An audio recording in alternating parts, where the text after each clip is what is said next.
So, what are the most anticipated albums of 2024? Let's dig in, shall we?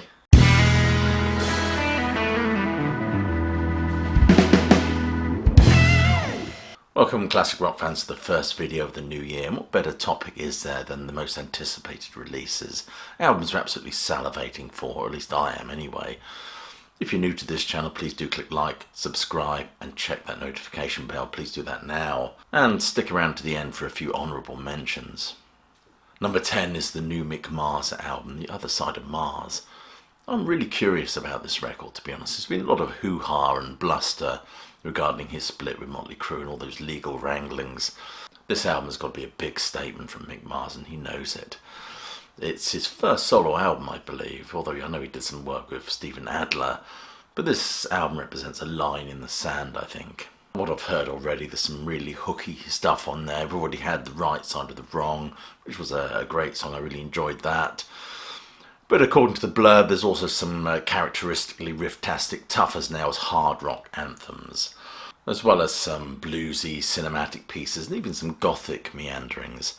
My number 9 is a to be announced, and that is a new Dream Theater album featuring Mike Portnoy. Nothing has been announced, but we can kind of feel that there's something in the air, and it's not the Onion Bargees from last night either. That is, we expect an announcement. Imminent, I'll say that much. Interviews to follow. Keep watching this channel for that. Number 8 is Bruce Dickinson and the Mandrake Project. Very little has been revealed about this so far, but it's Bruce Dickinson.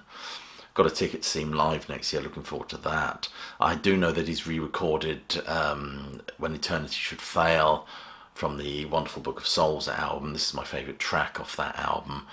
So it'd be intriguing to, as the information is released, to sort of delve deeper into it. Who knows, maybe even an interview. Number 7 for me is the new Big Big Train album, The Likes of Us. This is the first full-length studio album with the new singer Alberta Bravin, so I'm kind of looking forward to hearing that. This is another one of those lines in the sand, the band very much looking forward after the tragedy that has recently befallen this band. From what I have gleaned from this album, I can reveal that it's a stunning piece of work that retains all the elements that make the band so special, including absorbing and memorable arrangements and first-rate musicianship. Whether it's a concept album, I don't know, but the concept hasn't actually been revealed, or whether it's just a collection of songs, who knows, but it's only one that does make my list as an album to be looking forward to. Number 6, believe it or not, is The Libertines and All Quiet on the Western Esplanade. It's another slab of mythologising indie sleaze, as raucous as ever. It's incredible that this album is coming out at all. I think it was Pete Doherty in an interview said in 2022 that it's just amazing that we're still alive, let alone making music. Number 5 is the Jesus and Mary Chain and Glasgow Eyes. This band is celebrating their 40th anniversary, and how appropriate they put out a new album. An album that is very much influenced by the work of Kraftwerk, as well as some modern jazz, according to the blurb. There's already been a lead single, Jam God, I think, that's come off this, which is absolutely fantastic, and perhaps points the way as to how this album is going to sound. It's certainly going to embrace this band in all their hypnotically abrasive glory. The album is actually called Glasgow Eyes. I think it was actually recorded in Glasgow as well. I don't know if you guys are fans of this band, but this is going to be an album that I'm kind of curious about. Number 4 is The Smile and Wall of Art. This is part of my misguided attempts to perhaps appreciate the work of Tom York post OK Computer. Unlike the previous album, a light for attracting attention, I'm expecting lots of jittery electronics and serious riffage. No doubt this band's music will traverse lots of psychedelic avenues and idyllic scenes as they paint a very interesting canvas for us. There's an 8-minute epic on this one, bending hectic, as well as Read the Room, which locks us into a euphoric krautrock groove. That's if there is such a thing. Nevertheless, I can consider my interest sufficiently picked. Number 3 is the new Green Day album, Saviours. I mean, what a huge year it is for this band. Massive stadium gigs, the 40th anniversary of Dookie, I think it is, as well as I believe the 30th anniversary of American Idiot.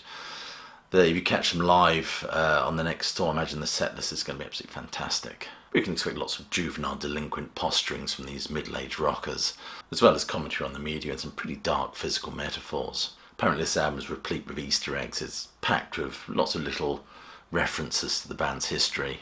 There are lyrics on here that remind me of Longview and Brain Stew, but lots of sonic references as well. Songs to check out for this album are Saviours, Goodnight Adeline, and Look Ma, No Brains. Number 2 for me is the new Steve Hackett album, The Circus and the Night Whale.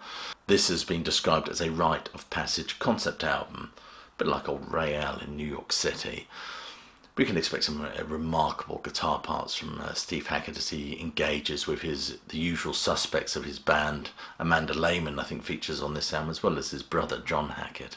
What has been revealed about this album so far is that there are 13 tracks that have an autobiographical bent as we track Steve's journey, the genesis of Steve's journey to this album perhaps. Steve Hackett has said that I love this album. On this record I get to say so many things I've been wanting to say for a long, long time. And this, of course, is the follow-up to Surrender of Silence. I think it was a few years ago. And number 1 is the anticipation of a new David Gilmour album. Or maybe Pink Floyd. I doubt it, though.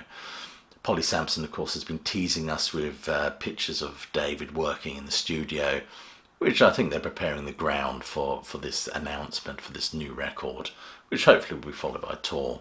We do know, of course, that Polly Sampson is writing the lyrics. I don't think it's going to be a concept album because our David just doesn't roll like that, I think.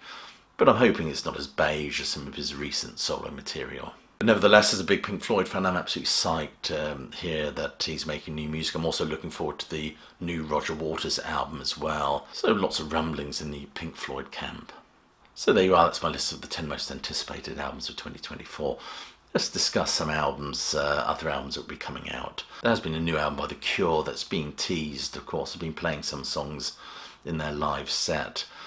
The title that's kind of penciled in for this record is Songs of a Lost World, and there's no release date as yet, or even confirmed that there's going to be a release at all. Judas Priest released their album Invisible Shield, which I think comes out in the spring.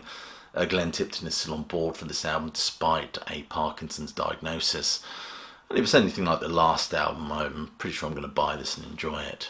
There have been rumours that Pearl Jam may well be releasing an album, so certainly watch this space for that. There's a new Michael Stipe solo record, which apparently is very synth and pop based, which doesn't exactly whet my appetite for it. I was kind of hoping we'd get he's been doing these wonderful reimaginings of classic songs, very stripped back. Check out his version of Ashes to Ashes, it's absolutely sublime. I was hoping to get an album of stuff like that, but who knows. We can expect a new album from Alice Cooper, which is a hard shoulder follow-up of The Road. And this album is supposed to include members of the original Alice Cooper group, which is going to be fantastic if that is the case. Of course, they played on Paranormal, which wasn't so long ago, but nevertheless, it's still going to be an interesting listen. Apparently there's a new album by ZZ Top which features some bass parts by Dusty Hill as well as the new bassist.